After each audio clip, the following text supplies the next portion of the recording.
কারোর বিরুদ্ধে কোনো কথা নাই। দেখছেন যে কুষ্টিয়া 3-এর মুফতি আমির হামজার বিরুদ্ধে কথা। আমির হামজা বলছে এই কুষ্টিয়ার 3-এর সরকারই তো আমি। এর অর্থ কি? সরকারও মানে কি বোঝাইছে? ক্ষমতার একটা গুরুত্ব বোঝাইছে। তিনি বলছে আমিই তো সরকার এখানকার। আসলেও তো তাই, মানে ওপরে যে থাকে সেই তো সরকার। অন্তত কুষ্টিয়া 3-এর ওই এরিয়ার জন্য সে সবার ওপরে না। এর আগে বলছিল যে এখানকার ওপরওয়ালা তো আমি। এই ওপরওয়ালা মঞ্চে যে যারা চাঁদা নেয়, কারা চাঁদা নেয়? কয় ওপরওয়ালা নেয়। কয় ওপরে কারা আছে? তো এমপির ওপরে আর ওই এলাকায় কেউ থাকে? কিন্তু বাতিল যারা বলছে ওপরওয়ালা মানে আল্লাহর সাথে তুলনা করছে, মিথ্যা একটা প্রোপাগান্ডা চালাইছে। এগুলো জ্ঞান পাপী। দেখেন আমির হামজার বিরুদ্ধে লাগছে। আমির হামজা কি বলছে? যে আমার এলাকায়, আমার এরিয়ায় কোনো চাঁদাবাজি থাকবে না। এখন যারা চাঁদাবাজি করে খায় ওরা কি রাতের বেলায় মিষ্টি দই মালাই কিনে আমির হামজা খাওয়াতে আসবে?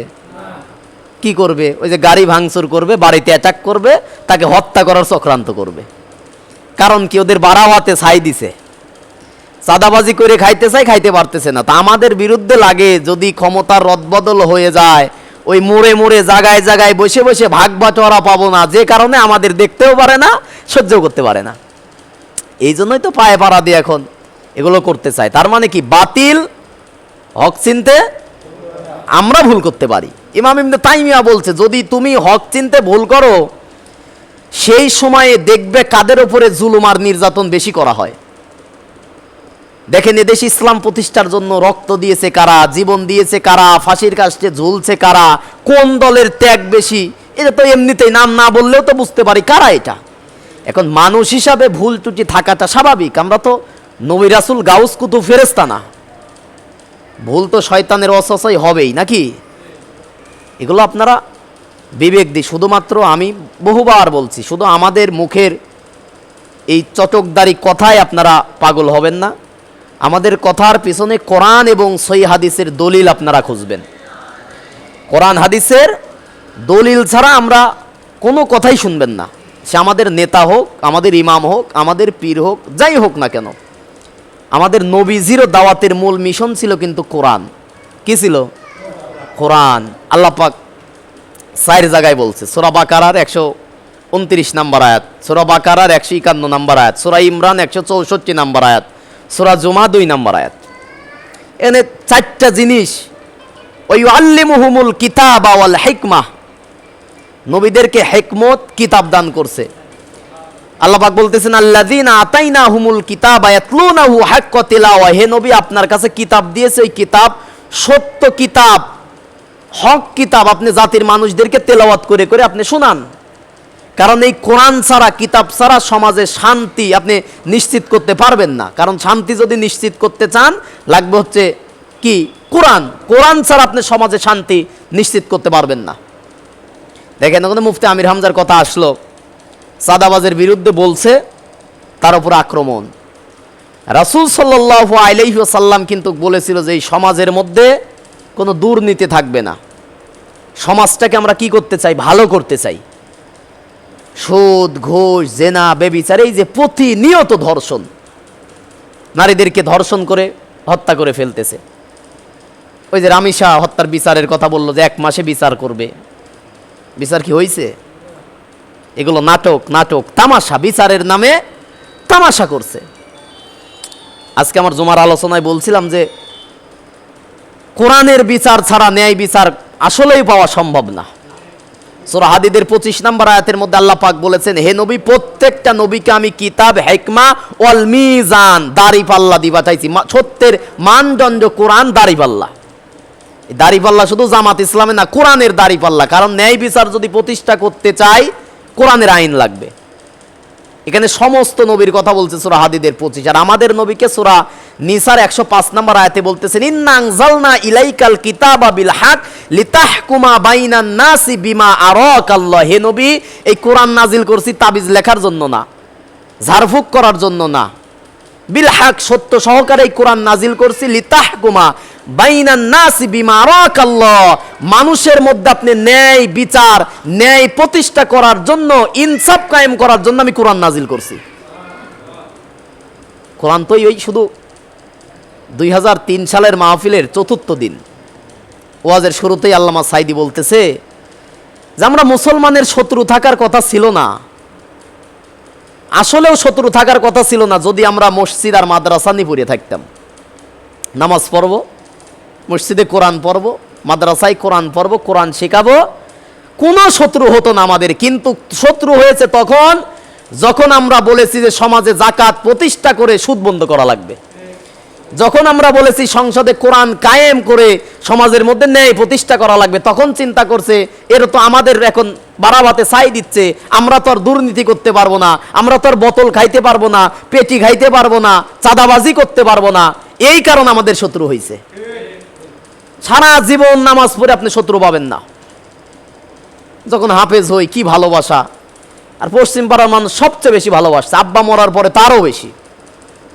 আমার গুলজার কাকা সর্বপ্রথম বলে মানে মাদ্রাসায় জালসা করে নামছি, আবার টানি নিয়ে বলতেছে বাপ তুই সুর দিয়ে ওয়াজ কর, ওয়াজ করে নামছি তারপরে বলছে। অথচ আজকে দেখেন দেখতে পারে না, চুরি করছি নাকি বলমারি গ্রামে, কি লুচ্চে বদমাইশি করছি নাকি, তো দেখতে পারে না কেন? ওই যে বলছি সমাজ একটু ন্যায় প্রতিষ্ঠা করতে চাই, আদর্শের লড়াইয়ে যখন লড়তেছি, নবীজির সুন্নাহ যখন বাস্তবায়ন করতে চাচ্ছি, আমাদের পিছনে যোগের মতো লেগে আমাদের চরিত্রের ওপর একটা কালো দাগ ফেলানোর জন্য গভীর চক্রান্ত করতেছে, তাতে লাভ হবে না। নবীজিকে বলছে মাজনুন, পাগল। হজের সিজনে আবু জেহেল প্রধানমন্ত্রী, মক্কায় কিন্তু কাফের ছিল 25 জন, বড় বড় দাগি দাগি কাফের।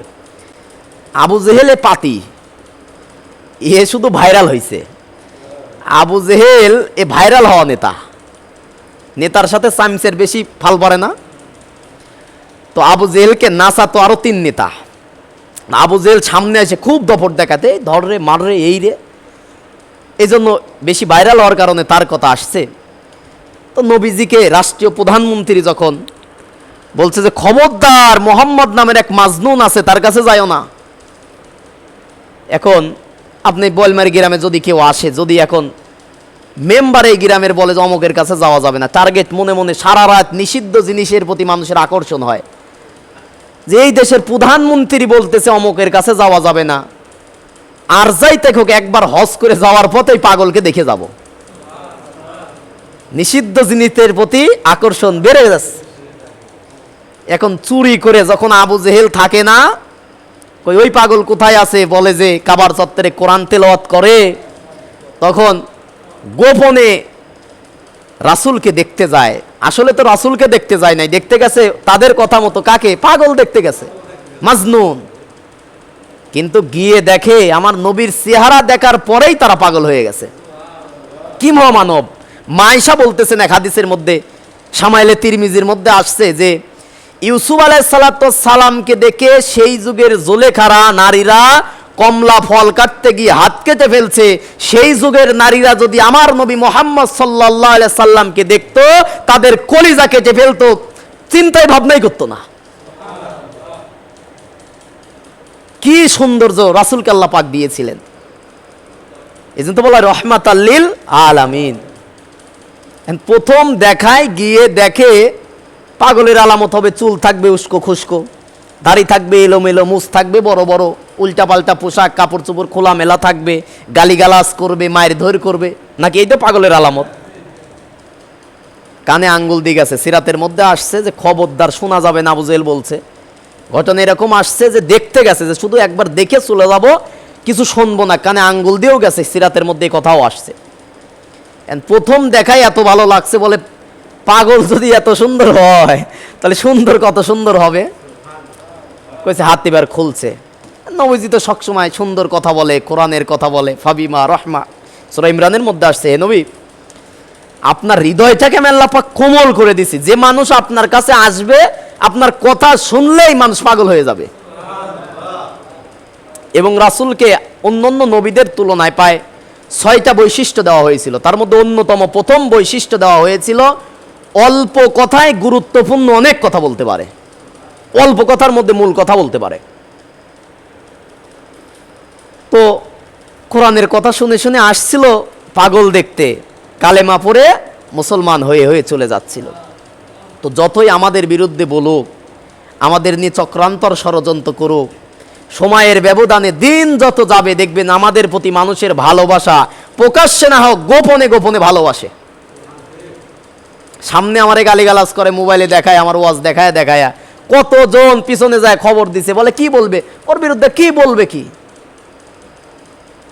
সূরা ইমরান 140 নম্বর আয়াত, আগের আয়াত হচ্ছে ওয়ালা তাহিনু ওয়ালা তাহজানু ওয়া আনতুমুল আ'লাউনা ইন কুনতুম মুমিনিন। তোমরা ভয় পাও না, হতাশ হইও না, নিরাশ হইও না, সফল তোমরাই হবে যদি তোমরা মুমিন হতে পারো।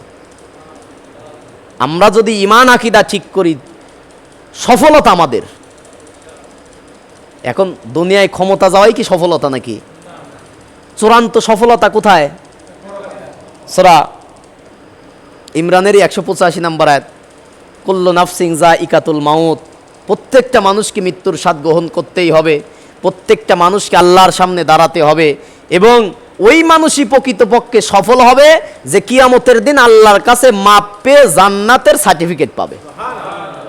আমরা দুনিয়াতে তো আল্লাহকে রাজি আর খুশি করার জন্যই কাজ করতেছি, এছাড়া তো আমাদের কোনো লক্ষ্য উদ্দেশ্য নাই। আছে কোনো লক্ষ্য উদ্দেশ্য?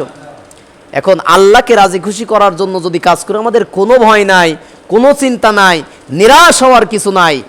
বিজয় আমাদের হবে যদি আমরা কি হতে পারি? মুমিন হতে পারি। পরের আয়াত আল্লাহ পাক প্রথম অংশে 3টা ভাগ করছে আল্লাহ আয়াতটাকে। প্রথম অংশে আল্লাহ পাক উহুদ যুদ্ধের ঘটনা তুলে ধরে বলতেছেন, হে নবী কষ্ট পান কেন? বদরে যখন জিতলেন তখন তো খুব আনন্দ করলেন, উহুদে জয় পরাজয় কারোর কিছু হয় নাই, 70 জন সাহাবী মারা গেছে, এতেই আপনি কষ্ট পাচ্ছেন। বদরে তো 70 জন কাফের মারা গেছিল। মাঝখানের শব্দ আল্লাহ পাক বলতেছেন অতিলকাল আইয়ামু নুদাউলুহা বাইনান নাস, যে সময়ের পালা বদল আমি আল্লাহ করি, মানুষের মধ্যে ক্ষমতার রদ বদল করি। মাঝে মাঝে মজলুমকে ক্ষমতায় দিয়ে দেখতে চাই তার ভাবটা কি হয়। সারা জীবন পলায় থাকতে খোঁজই পাওয়া যাইতো না, এখন অল্প দিনের সুযোগ পাই আমি আল্লাহ দেখতে চাই। অতিলকাল আইয়ামু নুদাউলুহা, আমি এভাবে সময়ের পালা বদল করি, ক্ষমতার রদ বদল করি, মানুষের বদল করে দেই, দেখতে যাই যে কারা সুযোগ পেয়ে মানুষের প্রতি জুলুম করে নাকি ন্যায় বিচার করে। পরীক্ষা করার জন্য সময়ের ব্যবধান মানুষের মধ্যে আমি করে দেই, পরীক্ষা করার জন্য। তৃতীয় ধাপে একই আয়াতে 3টা কাহিনী বলছে। তৃতীয় ধাপে বলতেছে ওয়ালিয়ালামাল্লাহুল্লাযীনা আমানু, হে নবী ইমানদারের মধ্যে থেকে যারা ইসলামের জন্য জীবন দিয়ে মারা যাচ্ছে আপনি কষ্ট পায়েন না। আমি আল্লাহ রাব্বুল আলামিন ওই সব ইমানদারদেরকে শহীদ করি যাদেরকে আমি আল্লাহ নিজে ভালোবাসি। কত শয়তান চামড়া জড়ো হয়ে যাচ্ছে, মরে না, অথচ ওসমান হাদির মতো তরসাদা জওয়ানকে আল্লাহ পাক প্রকাশ্যে দিবালোকে গুলি করে শাহাদাতের মৃত্যু দিয়ে আল্লাহ কবুল করে নিল। চিন্তা করছেন কতজন ঘরে পড়ে মরতেছে, মরতেছে না? অথচ আল্লামা সাইদি সারা জীবন কোরআনের দাওয়াত দিল, জেলখানায় ফাঁসির কাস্টে চলে যাচ্ছে, কোনো মাথা নত করে নাই। জালেমের কারাগারে জীবন দিল, মাথা নত করে নাই।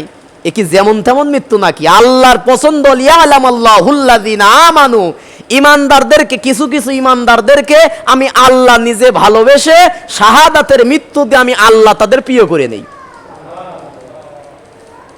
আর সূরা ইমরানের মধ্যেও আছে যারা শহীদ তাদেরকে মৃত বলো না, তারা কি জীবিত, তারা রিজিক পায়। সূরা বাকারার মধ্যেও আছে খবরদার বা লাহিয়া, তাদেরকে মৃত বলো না। যারা ইউকাতিলুনা ফি সাবিলিল্লাহ, যারা আল্লাহর পথে জীবন দেয় তাদেরকে নিহত বলো না, মৃত বলো না, বা লাহিয়া, বরং তাদেরকে তারা জীবিত। ওমা ইরজাকুন, আমি আল্লাহর পক্ষ থেকে তারা খাদ্য রিজিক পায়। মরা মানুষের কি খাওয়া লাগে নাকি? বলেন না, খাওয়া লাগে। কিন্তু শহীদের ব্যাপারে বলছে যে আমি রিজিক দেই, তার মানে শহীদরা কি মরে না, এই জন্য ভয় নাই, বিজয় আমাদের চূড়ান্ত হবে। যাই নবীর সামনে আমরা একটু সাহস দিলাম বাজানের কথাগুলোতে, এই কথাগুলো আসলাম, হতাশ হওয়ার কিছু নাই। আরেকটা ঘটনা বলি, নবীজি কাবার চত্বরে একদম হেলান দিয়ে ঘুমিয়ে আছে। বেশ কিছু সাহাবী এসে বলতেছেন যে ইয়া রাসূলুল্লাহ, মায়ের খাইতে খাইতে মরে গেলাম, একটু দোয়া করেন। খাব্বাবকে মারতেছে, উমায়েরকে মারতেছে, সুমাইয়াকে হত্যা করে ফেললো, প্রকাশ্যে দিবালোকে, ইয়া রাসূলুল্লাহ একটু আল্লাহর কাছে দোয়া করেন। সাহাবী উঠে দাঁড়ালেন। কোন কোন কিতাবের মধ্যে আসছে চোখ দিয়ে পানিও বের হচ্ছেন, রাগান্বিত হয়ে চোখ মুখ লাল হয়ে গেছে, সম্ভবত খাব্বাবের ঘটনাকে কেন্দ্র করে। সাহাবীদেরকে বলতেছেন, শোনো সাহাবী, তোমরা তো এতটুকুই বিপদে ধৈর্য ধরতে পারতেছে না, অথচ অন্য অন্য যুগে নবীদেরকে করাত দিয়ে দুখণ্ড করে দেওয়া হইতো। নবীদেরকে দিন কায়েম করার কারণে করাত দিয়ে গাছ যেভাবে ফাড়ে নবীদেরকে দুই ভাগ করে দিত। আল্লাহ কি বাঁচাতে পারতো না? কিন্তু না বাঁচিয়ে বুঝিয়েছেন দিন কায়েমের জন্য এভাবে জীবন দেওয়া লাগলেও দেওয়া লাগবে, কারণ শাহাদাতের মৃত্যু যেমন তেমন মৃত্যু না। এরপরে রাসূল বলতেছেন, শোনো সাহাবীরা, আর একটা সুসংবাদ দেই, অল্প সময়ের মধ্যে এমন কিছু পরিস্থিতি তৈরি হবে, সানা থেকে হাজরা মাউত এই লম্বা জায়গায় একজন নারী রাতের বেলায় গভীর রজনীতে তার দেহের মধ্যে শরীরের মধ্যে স্বর্ণ অলংকার নিয়ে তার ভরা যৌবন দিয়ে নিশিরাতে যাবে। এমন সময় আসবে কোন বাপের বেটার সাহস নাই তার চরিত্র এবং তার সম্পদ হরণ করবে। সেই ইসলামী খেলাফত কি কায়েম হয়েছিল না? হয়েছিল। ওই যে খুতবায় বলে খয়রুল কুরুনি করনি সুম্মাল্লাযিনা ইয়ালুনাহুম সুম্মাল্লা, আরো কিছু অংশ আছে বলা হয় না। আল্লাহ পাক বলেছেন, আল্লাহ রাসূল বলতেছেন সর্বশ্রেষ্ঠ মানুষ হচ্ছে তারা, ওই জামানার মানুষ যারা মানুষ হত্যা করত দিনে দুপুরে, মারামারি কাটাকাটি, কোরআনের সোয়াপে রাসূলের আদর্শে সেই মানুষ হয়ে গেল পৃথিবীতে জীবিত থাকা অবস্থায় জান্নাতের সার্টিফিকেট প্রাপ্ত মানুষ। হতাশ হওয়ার কিছু নাই। এমন দিন আসবে নবীর এই কথাই, আর খুন থাকবে না, ধর্ষণ থাকবে না, জেনা ব্যভিচার থাকবে না। আবার এই পৃথিবীতে ইসলামী খেলাফত কায়েম হওয়ার পরে তারপরে পৃথিবী আবার ধ্বংস হবে। কিন্তু এই মুহূর্তে পৃথিবীতে আবার বিভ্রান্ত হয়ে যাবে, শুধু ফিতনার ফিতনা। রাসূল বলছেন সকালবেলা মানুষ ঈমান নিয়ে বের হবে, সন্ধ্যায় বেঈমান হয়ে যাবে। রাসূল বলেছেন এমন কঠিন হবে কিয়ামতের আগে ঈমান রাখা, এই হাতের মধ্যে কয়লা রাখা সহজ হবে, কিন্তু ঈমান রাখা তার চেয়ে বেশি কঠিন হয়ে যাবে যে কোনো ভাবে। এজন্য হতাশ হওয়ার কিছু নাই। আমরা আল্লাহর খুশির জন্য আমরা কাজ করব ইনশাআল্লাহ।